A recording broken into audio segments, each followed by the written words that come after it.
ہر پاس بھائیاں نے پکارا سونا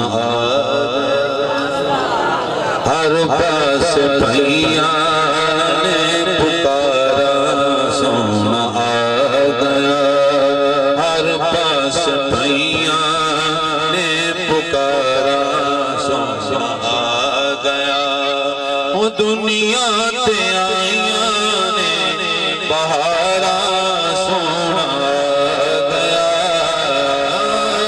دنیا تے آئیاں نے بہارا سونا آ گیا ہر پاس بھائیاں نے پکارا سونا آ گیا ما بعد فاعوذ باللہ من الشیطان الرجیم بسم اللہ الرحمن الرحیم قال اللہ تبارک و تعالی فی کلام المجید والفرقان الحمید لقد من اللہ علی المؤمنین اذ بعث فیہم رسولا من انفسہم یتلو علیہم آیاتہ آمنت باللہ صدق اللہ مولانا العظیم وبلغنا رسول النبی الکریم الرؤوف الرحیم دروشی الصلاة والسلام علیکہ یا سیدی یا رسول اللہ الصلاة والسلام علیکہ یا سیدی یا حبیب اللہ وعلا آلکہ و اصحابکہ یا سیدی یا خاتم النبیین حمد و صلاة کے بعد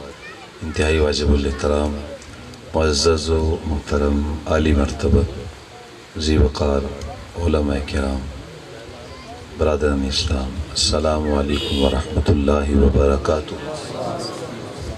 آج کی یہ بابرکت اور پرنور محفل جو کہ تکمیل قرآن مجید کے سلسلہ میں میلاد مصطفیٰ صلی اللہ علیہ وآلہ وسلم کے عنوان سے انعقاد پذیر ہے عزیز بیٹے محمد نعمان اعجاز مصطفی ان کو اور ان کے والد محترم ارشد بھائی کو اور ان کے پورے خاندان کو سب سے پہلے مبارکباد پیش کرتا ہوں اللہ تعالیٰ جل شانہ کے فضل اور اس کی توفیق سے یہ نعمت ان کے حصے میں آئی اللہ تعالیٰ اس بچے کو تا دم آخر قرآن مجید اور صاحب قرآن کی وفاداری سے مالا مال فرمائے اس کے بعد ان کے استاد محترم حضرت علامہ مولانا قاری محمد اسحاق صاحب دامت برکاتہ العالیہ جو ان کے استاد محترم ہیں اسلامک سینٹر میں جامع بہرالعلوم میں پڑھاتے ہیں انہوں نے محنت کی جد و جہد کی کوشش کی اور یہ خوبصورت منظر ہمیں دیکھنے کو نصیب ہوا کہ ایسے مناظر دیکھ کر یقیناً پورے اہل ایمان جو موجود ہوتے ہیں تو ان کی آنکھیں ٹھنڈی ہوتی ہیں جب وہ قرآن مجید کا اجالا اور قرآن مجید کی روشنی وہ دیکھتے ہیں تو یقیناً یہ بہاریں ہم سب آگے آج یہاں پر آج تشریف لیں تو دعا ہے اللہ تعالیٰ جل شانہ ہماری حاضری کا ایک ایک لمحہ اپنی بارگاہ میں قبول فرمائے آقا کریم صلی اللہ علیہ وآلہ وسلم کا ذکر یہ ہمارے مقدر میں آیا ہے اور ہم اس لیے نہیں کرتے کہ ہمارے ذکر کرنے سے یہ ذکر مزید بلند ہو جاتا ہے بلکہ ہم حضرت حسان بن ثابت کی صف میں کھڑے ہیں کہ وہ فرماتے ہیں ما ام مدحت محمدا بمقالتی ولکن مدحت مقالتی بمحمدی میں حضور کی تعریف اس لیے نہیں کرتا کہ میرے نعت پڑھنے سے حضور کی شان بڑھ جائے بلکہ میں حضور کی نعت اس لیے پڑھتا ہوں کہ میرے نعت پڑھنے سے میرے لفظوں کو چار چاند لگ جاتے ہیں میرے لہجے میں خوبصورتی آ جاتی ہے جب میں اپنے نبی کی صفت و ثنا کرتا ہوں اپنے محبوب کی تعریف کرتا ہوں تو یہی ہمارا مقصد ہے اور یہ ہمارے لیے انتہائی سعادت مندی اور بہت بڑی فیروز بختی ہے کہ ہم یہاں محبوب علیہ السلام کا ذکر کرنے کے لیے جمع ہوئے ہیں لوگ بہت سارے مواقع پہ جمع ہوتے ہیں آپ بھی اجتماعات دیکھتے رہتے ہیں لوگ میلوں ٹھیلوں پہ بھی جمع ہوتے ہیں کھیلوں میں میچوں میں بھی لوگوں کا رش لگا ہوتا ہے اجتماعات ہوتے ہیں سیاسی جلسے ہوتے ہیں اور شادی کی تقریبات میں لوگ جمع ہوتے ہیں، لیکن ہم کتنے خوش نصیب ہیں کہ ہم اپنے نبی کے نام پہ جمع ہوئے اور قرآن کے نام پہ جمع ہوئے ہیں۔ تو یہ جمع ہونا تو ایسا جمع ہونا ہے کہ اگر نبی کے نام پہ ہی زندگی کا خاتمہ ہو جائے تو زندگی کو جمال مل جائے۔ تو اللہ تعالیٰ جل شانہ ہمیں حضور کے ذکر سے ہمیشہ اپنے مشام جاں معطر کرتے رہنے کی توفیق عطا فرمائے۔ اور یہ ذکر تو وہ ذکر ہے کہ اس کا سب سے بڑا ذاکر خود رب ذوالجلال ہے۔ جیسے کہ ابھی ذکر ہو رہا تھا کہ قرآن مجید شروع سے لے کر آخر تک حضور کی صفت و ثنا کرتا ہے۔ کہیں حضور کے رخ والضحیٰ کا ذکر ہے، کہیں محبوب کی واللیل کی زلفوں کا تذکرہ ہے، کہیں مازاق کے کجلے کا ذکر ہے، کہیں علم نشرہ کے سینے کا ذکر ہے، کہیں آقا کریم صلی اللہ علیہ وآلہ وسلم کی رنگت مبارک کا تذکرہ آپ کو قرآن مجید میں نظر آئے گا۔ ہمارے ایک بہت بڑے صوفی مفسر ہوئے ہیں اور بڑا نام ہے، سادات میں سے ہیں حضرت قبلہ سید محمود آلوسی علیہ الرحمہ۔ ان کی تفسیر ہے تفسیر روح المعانی۔ تو یہ ایک صوفی اور درویش مفسر ہیں۔ تو وہ میرے استاد محترم قبلہ بابا جی منظور احمد شاہ صاحب رحمۃ اللہ علیہ فرمایا کرتے تھے، بیٹا آپ نے درویش مولوی بننا ہے، خشک ملا نہیں بننا۔ اس لیے کہ جو درویش مولوی ہوتا ہے وہ حضور کی امت کو حضور کے ساتھ جوڑتا ہے، وہ محبت کے دیپ جلاتا ہے۔ تو تم نے درویش بننا ہے۔ تو جو درویش ہوتا ہے اس کا ایک اپنا ہی مزاج ہوتا ہے۔ تو یہ بس تشریف رکھیں یا آپ کی محبت ہوگی، وقت جو ہے وہ کم ہے، تو اگر یہ نوٹ دیکھ کے نا میرے جیسا کمزور ایمان بندہ وہ تقریر اس کو بھولنے لگ جاتی ہے، تو بس بیٹا تشریف بیٹھ جائیں، جزاک اللہ، اللہ آپ کو برکت دے۔ بس بات سن لیں، اس کا بھی مجھے فائدہ ہوگا، لیکن اگر آپ میری بات توجہ سے سن لیں اور اس پہ عمل کر رہے ہیں تو اس سے کہیں زیادہ مجھے فائدہ ہوگا، اس لیے میری اس پہ نظر ہے زیادہ۔ تو بہرحال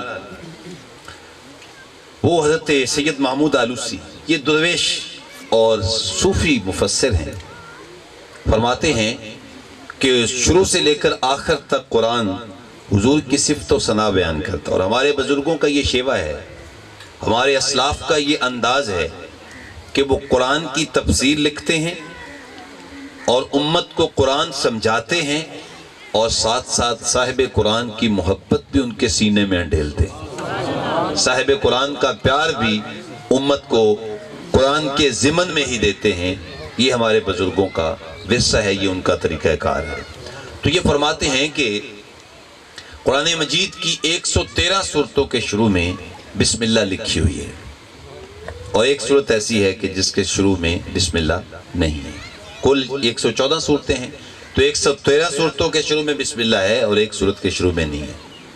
تو وہ صوفیانہ رنگ میں فرماتے ہیں کہ بسم اللہ کی جو با ہے اس سے مراد ذات رسالت مآب ہے، اور اس کے نیچے جو زیر ہے اس سے حضور کی صفت جمال کی طرف اشارہ ہے، کیونکہ حضور میں جمال کا رنگ غالب تھا۔ تو اللہ تعالیٰ جل شانہ نے قرآن مجید کی 113 سورتوں کے شروع میں محبوب کی صفت جمال کا ذکر کیا ہے، اور جو سورہ توبہ ہے جس کے شروع میں بسم اللہ نہیں ہے، اتفاق ایسا ہے کہ آغاز اس کا بھی با سے ہی ہوتا ہے، براءۃ من اللہ۔ تو فرماتے ہیں اس با سے مراد بھی ذات رسالت مآب ہے، اور اس کے اوپر جو زبر ہے اس سے حضور کی صفت جلال کی طرف اشارہ ہے۔ تو لہٰذا قرآن شروع سے لے کر آخر تک پڑھ لو، کہیں تمہیں حضور کا جمال نظر آئے گا، کہیں جلال نظر آئے گا۔ اس لیے مولانا ظہوری کا لہجہ سادہ ہے لیکن دل آویز ہے۔ فرماتے ہیں اسی کی ظہوری نالے ساڈا کی بیان، ساڑی کی اوقات ہے، اسی کی ظہوری نالے ساڈا کی بیان ہے، ساریاں تو بڑا نات خان تے قرآن ہے، صورتاں سپارے رنگ نبی دے جمال دا، لب کے لے آواں کی تو سونا تیرے نال۔ تو ہم تو اپنا مقدر چمکانے کے لیے اس محبوب کا نام لیتے ہیں، ہم اپنی زندگی سنوارنے کے لیے، اپنے لہجوں کو میٹھا کرنے کے لیے اس میٹھے محبوب کا نام لیتے ہیں۔ اللہ اکبر، نام محمد کتنا میٹھا میٹھا لگتا ہے، نام محمد کتنا میٹھا میٹھا لگتا ہے، پیارے نبی کا نام بھی ہم کو پیارا لگتا ہے۔ تو آقا کریم صلی اللہ علیہ وسلم کا تذکرہ قرآن مجید کے الفاظ اس کے ساتھ وہ ہمیں بھرپور نظر آتے ہیں، تو ہم جو ہے وہ اپنا مقدر سنوارنے کے لیے محبوب علیہ الصلوۃ والسلام کا تذکرہ کرتے ہیں۔ اب محبوب علیہ الصلوۃ والسلام کی عظمتوں پہ مشتمل جو آیات ہیں ان میں سے ایک آیہ کریمہ کا ایک حصہ میں نے آپ کے سامنے تلاوت کیا۔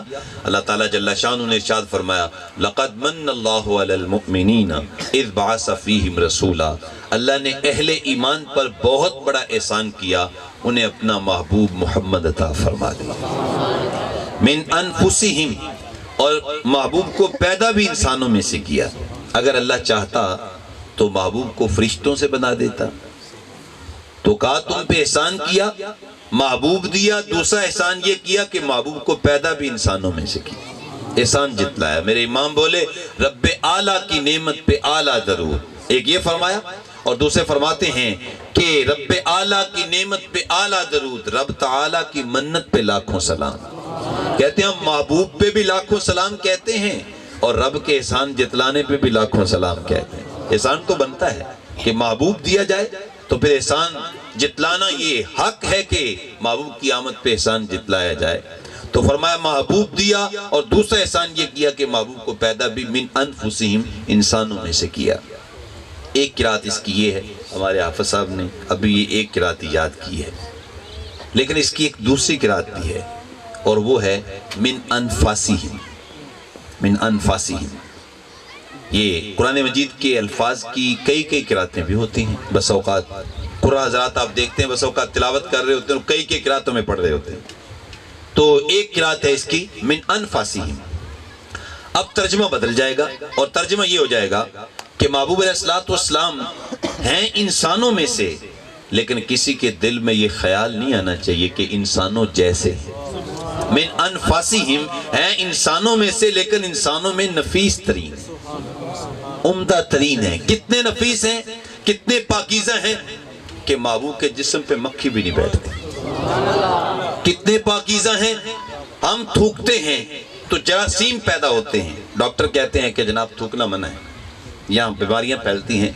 آپ نے بھی ہاسپٹل میں لکھا ہوا دیکھا ہوگا کہ تھوکنا منع ہے، یہاں بیماری پھیلتی ہے۔ ہم تھوکتے ہیں تو بیماریاں پھیلتی ہیں، اور محبوب علیہ الصلوۃ والسلام لعاب دہن پھینکتے ہیں تو کھاری کنویں میٹھے ہو جاتے ہیں، جس سے کھاری کنویں شیرہ جاں بنے، اس زلال حلاوت پہ لاکھوں سلام، مصطفیٰ جان رحمت پہ لاکھوں سلام۔ اتنے نفیس ترین ہیں کہ ہمیں پسینہ آتا ہے تو بدبو آتی ہے، اور محبوب کو پسینہ آتا ہے تو کستوری سے اچھی خوشبو آتی ہے۔ صحابہ حضور کے پسینے کو خوشبو کے طور پہ استعمال کرتے ہیں۔ من انفاسہم، محبوب علیہ الصلوۃ والسلام تم میں سب سے زیادہ نفیس ترین ہیں، عمدہ ترین ہیں، مزید کھول لیتے ہیں، افضل ترین ہیں، اعلیٰ ترین ہیں، بلند ترین ہیں، کوئی ان کی گرد راہ کو بھی نہیں پہنچ سکتا۔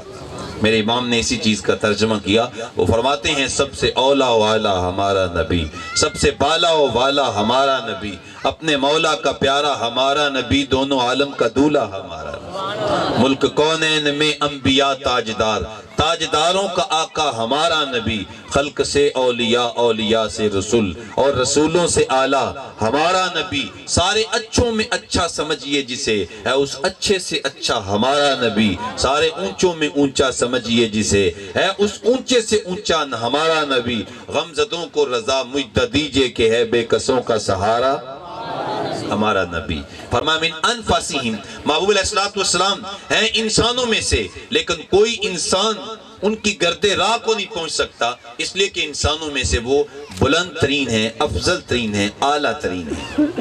اب کتنے بلند ہیں، اس پہ صرف ایک بات کرنا چاہوں گا کہ آج ہم یہاں جمع ہوئے ختم قرآن، تکمیل قرآن کے موقع پہ حضور کا ذکر سن رہے ہیں۔ ایک آرزو ہے، ایک لالچ ہے کہ شاید اس عمل کی وجہ سے ہمارا اللہ ہم پہ راضی ہو جائے. ہم جو بھی نیک عمل کرتے ہیں، نماز پڑھتے ہیں، روزہ ہے، حج ہے، زکوٰۃ ہے، قرآن مجید کی تلاوت ہے، یہ اعمال کیوں کرتے ہیں؟ اللہ تعالیٰ راضی ہو جائے. دعا کریں اللہ ہمیں یہ شوق عطا کرے اللہ کو راضی کرنے کا. کتنی بڑی نعمت ہے. ہم نہیں، غوث، قطب، ابدال سب یہی چاہتے ہیں اللہ راضی ہو جائے. حتیٰ کہ انبیاء اور رسول یہ چاہتے ہیں اللہ راضی ہو جائے جل شانہ. حضرت سیدنا موسیٰ علیہ السلام تیزی کے ساتھ دوڑ کر کوہ طور پہ گئے اور جلدی جلدی پہنچے تو مالک نے فرمایا کہ میرے کلیم اتنی کہے کہ جلدی تھی کہ دوڑ کے آئے ہو؟ پیچھے سے قوم بھی بہک گئی. عرض کرتے ہیں وَعَجِلْتُ إِلَيْكَ رَبِّ لِتَرْضَىٰ، مالک بھاگ کے اس لیے آیا ہوں تاکہ تو مجھ پہ راضی ہو جائے. اللہ کے کلیم ہیں لیکن بھاگ کے آئے کہ مالک راضی ہو جائے. مالک کو راضی کرنا چاہتے ہیں. یہاں کلیم بھی، خلیل بھی اللہ کو راضی کرنا چاہ رہا ہے. پوری کائنات اللہ کو راضی کرنا چاہتی ہے اور جس پہ اللہ راضی ہو جائے اس کو زندگی کا جمال مل جاتا ہے. صحابہ کرام نے جب دین کا کام کیا انہوں نے اپنا سب کچھ دین کے نام پہ قربان کر دیا. اپنا تن، من، دھن، اپنا مال، اپنا وقت سب کچھ دین کے لیے قربان کیا. تو اللہ تعالیٰ نے فرمایا رضی اللہ عنہم ورضوا عنہ، کہا میرے محبوب کے غلاموں نے میرے محبوب کا ساتھ دیا ہے لہذا میں ان پہ راضی ہو گیا ہوں، یہ مجھ پہ راضی ہو گئے.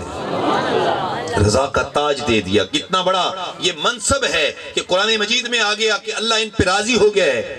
ہم اللہ کرے ایسے اعمال کریں کہ جب قبر میں جائیں تو آواز آئے کہ آؤ اللہ تم پہ راضی ہو گیا ہے.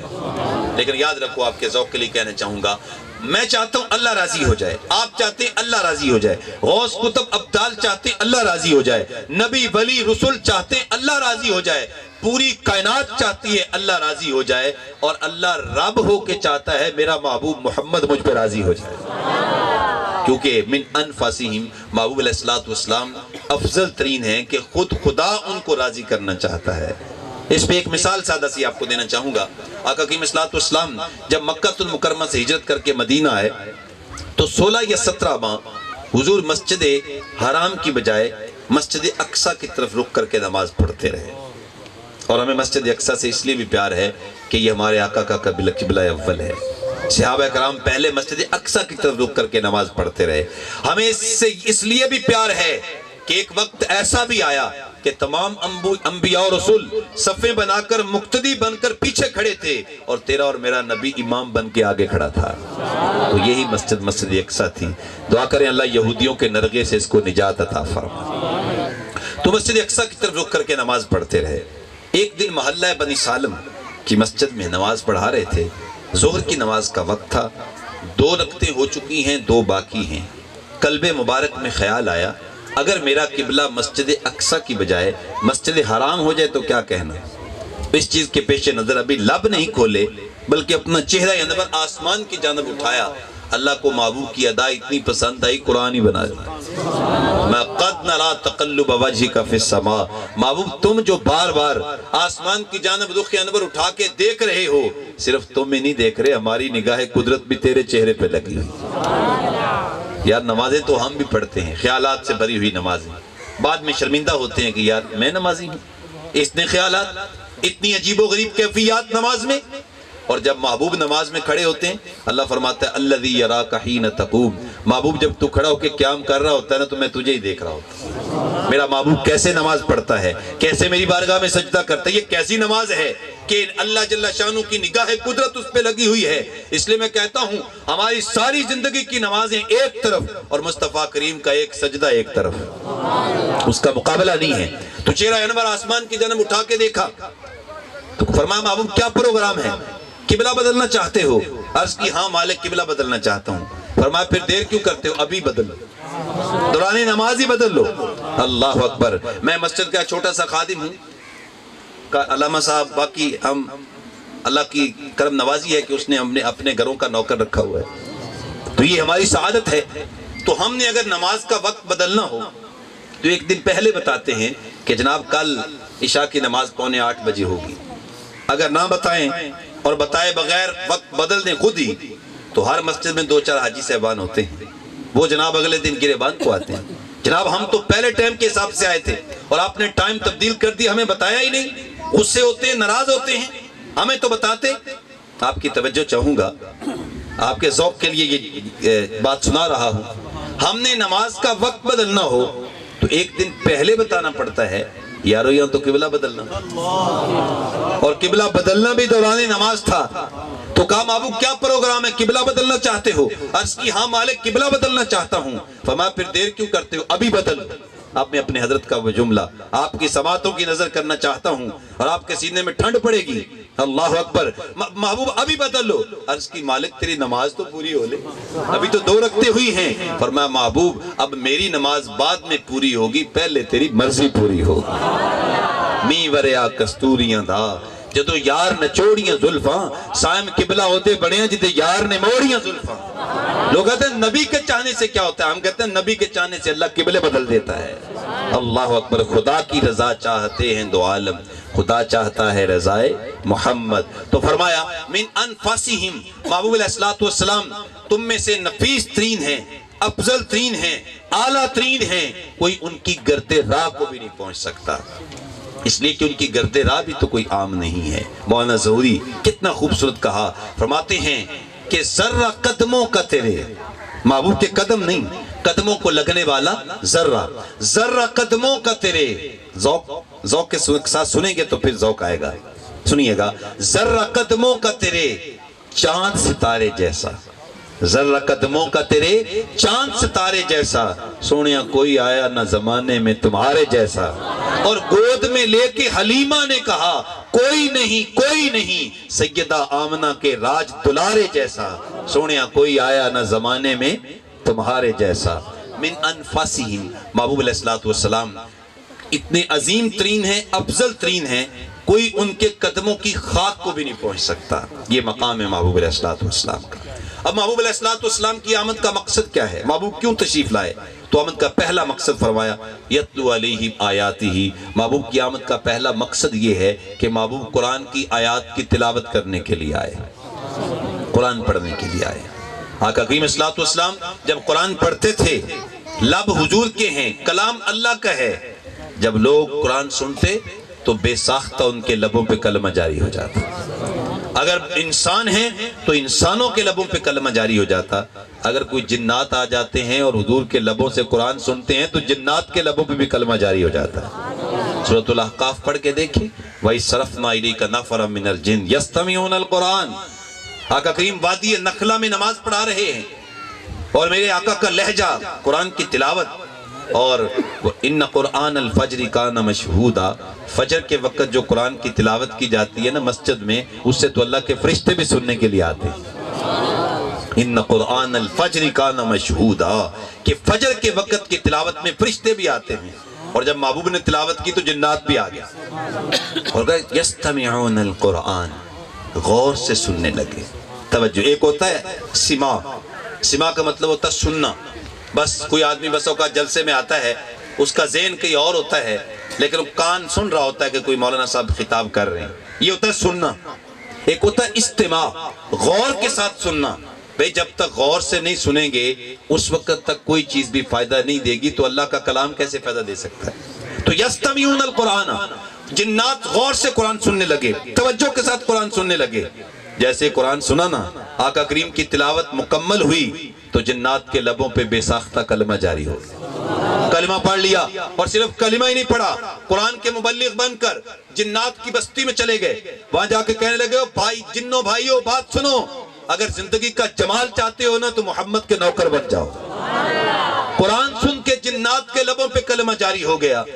آج بندہ مومن ہے لیکن اس کے گھر میں جنات کے ڈیرے ہیں، کسی کے گھر میں سایہ ہو گیا، کسی کے گھر میں جن آ گئے، کسی کے گھر میں بھوت آ گئے، اب بچی کو مسئلہ، بچے کو مسئلہ، بزرگ کو مسئلہ، کیا ہو گیا جی سایہ ہو گیا ہے۔ اللہ اکبر، یہ سایہ کیوں ہوتا ہے؟ یہ سایہ اس وقت ہوتا ہے جب گھر میں قرآن نہیں ہوتا۔ جب گھر میں قرآن آ جائے تو جنات نے ہمیں کیا کہنا، وہ تو قرآن کے خود ہی نوکر بن جاتے ہیں، وہ تو قرآن کے خادم بن جاتے ہیں جہاں قرآن ہوتا ہے۔ لہذا بھائیو اپنے گھروں کو قرآن سے آباد کرو، جہاں صبح کے وقت قرآن پڑھنے والے لوگوں کی تعداد موجود ہوتی ہے، نہ کوئی جن اثر کرتا ہے نہ کوئی سایہ اثر کرتا ہے، وہاں اللہ کا نور ہی نور نازل ہوتا ہے۔ اس لیے یتلو علیہم آیات، محبوب کی آمد کا پہلا مقصد قرآن مجید کی تلاوت ہے۔ لبوں سے قرآن پڑھتے ہیں، لوگوں کے سینے جو ہے وہ ایمان کے نور سے روشن ہو جاتے ہیں، حتیٰ کہ جنات کے سینے وہ ایمان کے نور سے مالا مال ہو جاتے ہیں۔ اللہ اکبر۔ آج میرے پاس وقت نہیں ہے، میں کہتا ہوں کیا کروں جی، مہنگائی کا دور ہے اور جناب بچوں کی روزی روٹی ہی پوری نہیں ہوتی، میں تلاوت کے لیے وقت ہی نہیں ملتا، تلاوت کیسے کروں؟ آپ مجھے بتائیں، ہمارے پاس وقت تھوڑا اور مصروفیت زیادہ ہے یا علامہ اقبال کے پاس وقت تھوڑا تھا اور مصروفیت ان کی زیادہ تھی؟ آپ کا یہ بر صغیر پاک و ہند کا جو خطہ ہے اس وقت مسلمانوں کا واحد لیڈر تھا جس نے پی ایچ ڈی کی ڈگری حاصل کی۔ اقبال کے علاوہ کوئی بندہ نہیں تھا جس نے پی ایچ ڈی کی ہو، اور یہاں سے نہیں کی، بر صغیر سے نہیں کی، وہ لندن میں گیا پڑھنے کے لیے، جرمنی میں گیا، وہاں جا کے پی ایچ ڈی کی ڈگری حاصل کی، اور وہاں جا کے بھی ہم تو بدل جاتے ہیں۔